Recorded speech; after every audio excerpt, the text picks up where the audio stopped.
No somos como esa gente que está dando golpes al aire a ciegas. Nuestros ojos espirituales están siendo abiertos y hoy estamos dando golpes contundentes, ¿sí?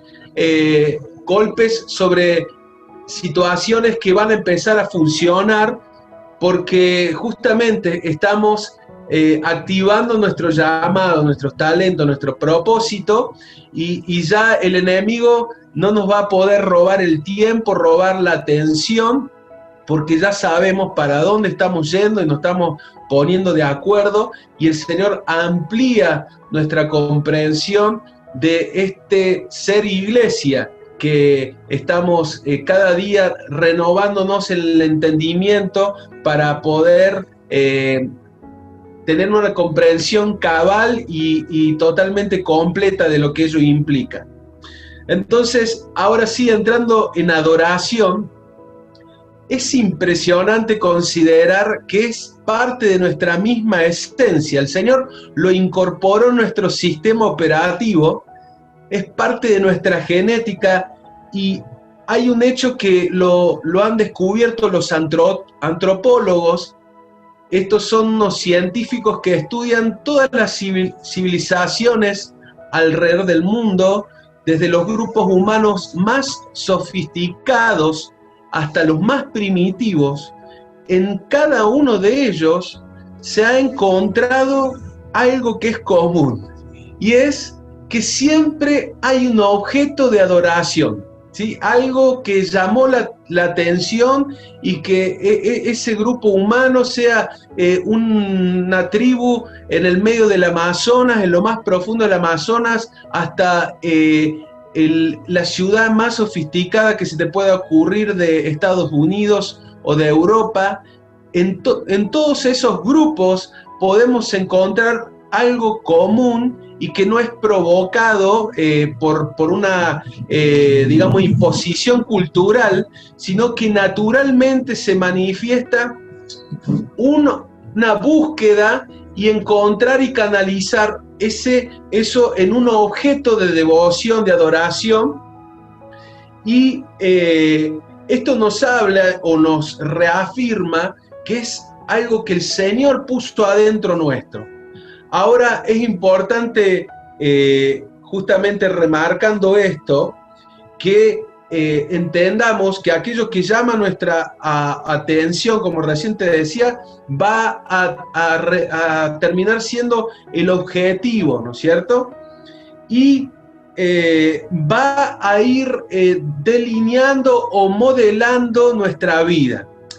Y recién te hablaba de grupos humanos, y yendo a las etnias locales, pudiéramos hablar de los hinchas de Talleres o hinchas de Belgrano, y si hiciéramos un análisis cultural, antropológico, podríamos ver que ellos tienen una forma de hablar, una forma de vestir sin hacer juicio de valor, pero bueno, generalmente hay algún elemento distintivo que hace a su devoción, a su búsqueda, a su objetivo.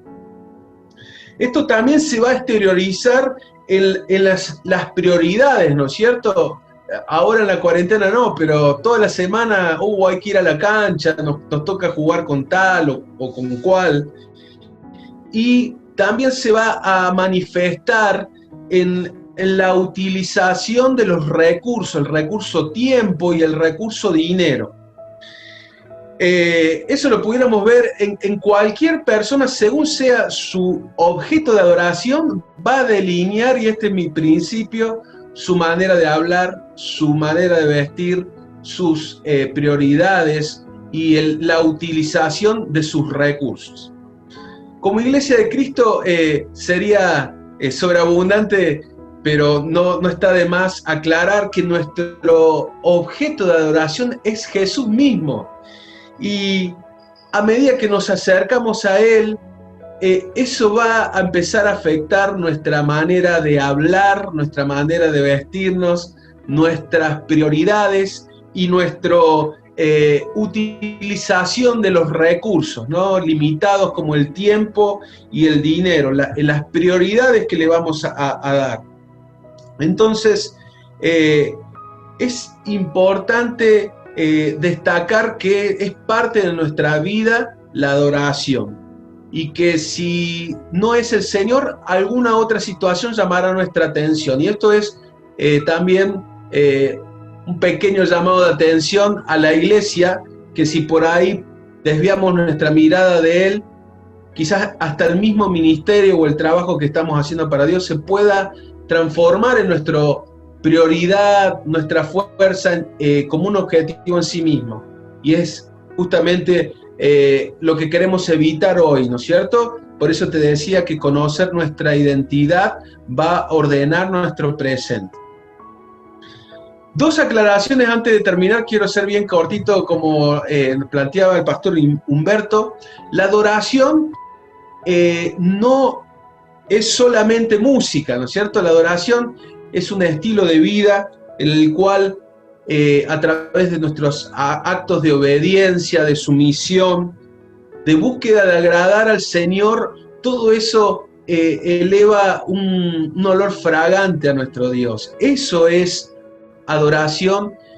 Y la música es algo que acompaña, ¿no es cierto? Porque a veces tenemos esa idea tan mezclada que, no, la adoración es cuando nos reunimos o cuando tenemos un tiempo, y generalmente está muy relacionado con la música. Si bien es un maravilloso instrumento, la música que nos ayuda a ser sensibilizados, a veces en estos días que estamos expuestos a tantas influencias y a tantas situaciones en este mundo, un tiempo de adoración nos predispone en la presencia de Dios, y a través de cada una de las palabras que declaramos, el Señor va moldeándonos, dándonos forma. Y otra de las, puntos que quisiera dejar también sembrado, aparte de que la adoración es más que música, es, y volviendo a este tema, cuando te hacía mención de que la adoración es parte del cumplimiento del propósito del Señor, también los antropólogos han descubierto que nosotros tenemos una realidad en nuestra cosmovisión, y es el etnocentrismo. El etnocentrismo que es que cuando nosotros vemos el resto de las culturas o analizamos las características de otra sociedad, siempre partimos de nosotros, ¿no es cierto? Nuestra realidad como cordobeses o argentinos, y ese es nuestro molde o nuestro prototipo al cual nos sirve para analizar el resto de las sociedades. Y traído a lo que hoy estamos haciendo en este seminario, muchas veces nosotros tenemos lo que se llama ministeriocentrismo. Y bueno, con esto quiero romper algo que primero tiene que ser sobre mi vida. En mi cosmovisión como Iglesia de Cristo, quizás es muy natural que yo, por así decirlo, vea o analice la iglesia desde la adoración, porque es a lo que me dedico y lo que me apasiona. Pero hoy tenemos que renunciar a esta visión limitada y entender que funcionamos en 5 propósitos, ¿no es cierto? Aquel que desarrolla las redes de contención, aquel que a través de la enseñanza ayuda en el crecimiento a las personas que están en los caminos del Señor, aquel que hace por medio del servicio obras. Todos somos importantes y necesitamos ampliar nuestra visión y renunciar en algún sentido a ese ministeriocentrismo, y empezar a mirar un poquito a nuestro costado y ver las gracias, los talentos que cada uno evidencian, para cada día ser más excelentes en el área donde a nosotros nos toca, porque eso va a ayudar al cuerpo. Cuando cobramos conciencia de cuerpo, nos damos cuenta que no es por nosotros lo que hacemos, sino para el beneficio del conjunto de la Iglesia de Cristo. Y está muy bueno que hoy dediquemos tiempo a ampliar, open-minded, como decía, no sé si pronuncio bien el inglés, pero bien ampliada nuestra cabeza para poder ver esta multiforme gracia del Señor moverse en la iglesia de Cristo. Ahora sí termino con 4 resultados que quiero compartir acerca o consecuencias de vivir nuestro propósito de la adoración, ¿sí? Y quiero leerte el libro de Efesios, capítulo 1, versículo 3, que dice: bendito sea el Dios y Padre de nuestro Señor Jesucristo, que nos bendijo con toda bendición espiritual en los lugares celestiales en Cristo. El libro de Efesios es un libro espiritual. Si vos lo lees con la lógica humana, vas a rebotar por todos lados, porque es un libro para ojos abiertos, ojos espirituales abiertos. Si no, no lo podés comprender, porque dice cosas que se han de comprender o discernir espiritualmente, ¿no?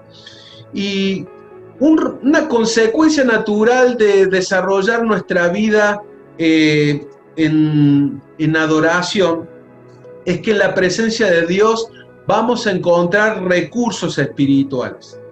Y es muy importante reconocer no solamente a los que estamos en el Ministerio de Alabanza, sino el que está en la enseñanza, el que está en el servicio, el que está en el área de alcanzar a personas nuevas, que todo lo que hacemos es espiritual.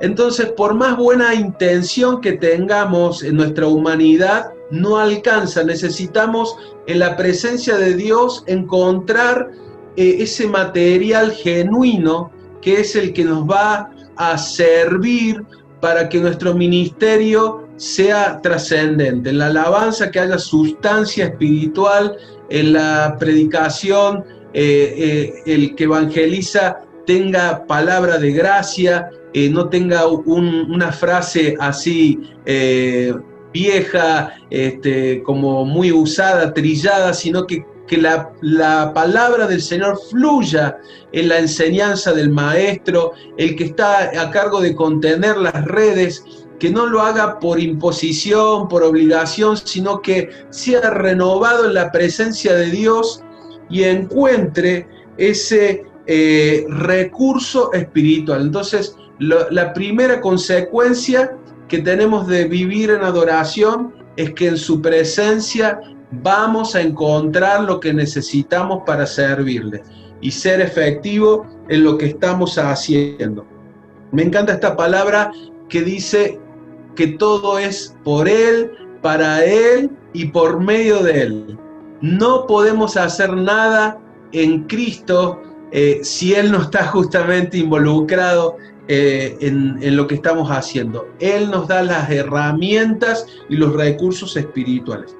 Segundo resultado o consecuencia de vivir una vida de adoración, dice el versículo 4 del capítulo 1 de Efesios: según nos escogió en Él antes de la fundación del mundo, para que fuésemos santos y sin mancha delante de Él.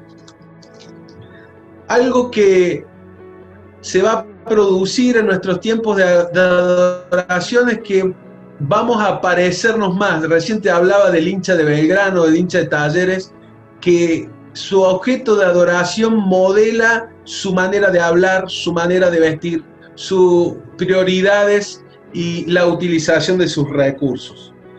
A medida que pasamos tiempo de calidad en la presencia de Dios, vamos a ser afectados por Él, porque Él es el objeto de nuestra adoración.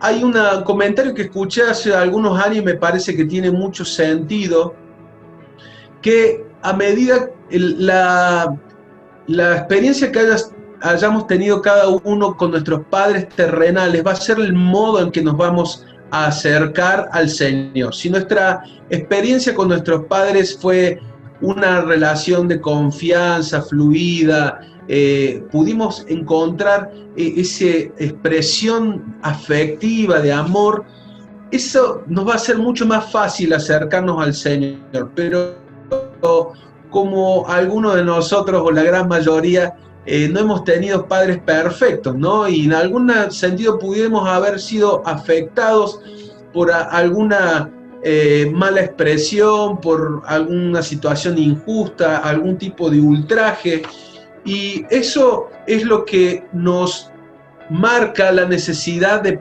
profundizar nuestros tiempos de oración para que nuestra mente sea restaurada y renovada y podamos conocer al Señor no como esa experiencia que pudimos tener de nuestros padres terrenales imperfectos, sino como un papá amoroso, un papá que se dedica y está interesado e interiorizado de todas las situaciones que nosotros estamos atravesando.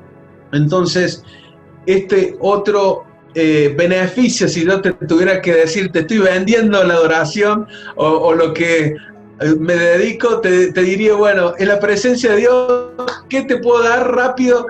¿O qué te va a dar el Señor? Mejor dicho, tenés recursos espirituales. Segundo, tenés el desarrollo de un parecido. Dice que fuimos creados a su imagen y a su semejanza. Ese parecido no es algo automático o como me habrás escuchado en más de una ocasión, una generación espontánea, sino que es algo que se desarrolla.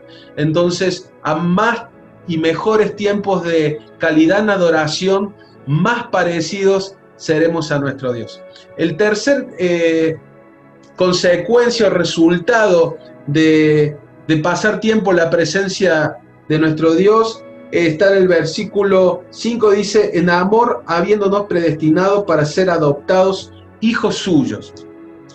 Otra de las situaciones que se producen es que desarrollamos un vínculo de hijo con nuestro Padre, y esto no es algo automático, algo que se genera espontáneamente, sino algo que aprendemos, y se aprende en la experiencia, en la vivencia junto a nuestro Dios.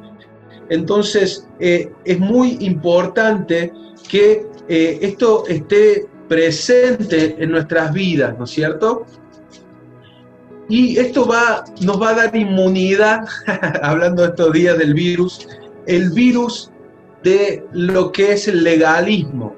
Cuando no estamos aceitados en la presencia de Dios, naturalmente se produce una vida religiosa, y esto es lo que le pasó al hermano del hijo pródigo, que cuando se se mató el buey engordado, empezó a darse una fiesta por consecuencia de que este hermano que estaba perdido volvió al Señor. Él dice, pero ¿por qué? Si este es un desgraciado, se había ido, se malgastó todo, ¿por qué se hizo semejante gasto, ¿no es cierto? Bueno, en la presencia de Dios tenemos esa inmunización contra ese legalismo, somos desarmados en nuestra religiosidad y estamos aceitados en una vida que puede funcionar en Cristo, como te decía, con recursos, siendo vigentes, siendo actualizados en nuestros sistemas, en nuestro entendimiento de lo que el Señor tiene para este tiempo. Y el cuarto propósito, para cerrar, dice el versículo 6, para alabanza de la gloria de su gracia. Recién te decía que todo es por Él, para Él y por medio de Él. Todo lo que hacemos no se nos olvide. Podemos estar haciendo muchas cosas, pero no se olvide para quién lo estamos haciendo. Este esfuerzo de dedicar tiempo en el Zoom, de escuchar enseñanzas, de prepararnos, no es para ninguna persona, no es para agradar a ninguna institución, es para que el Señor reciba gloria, reciba reconocimiento.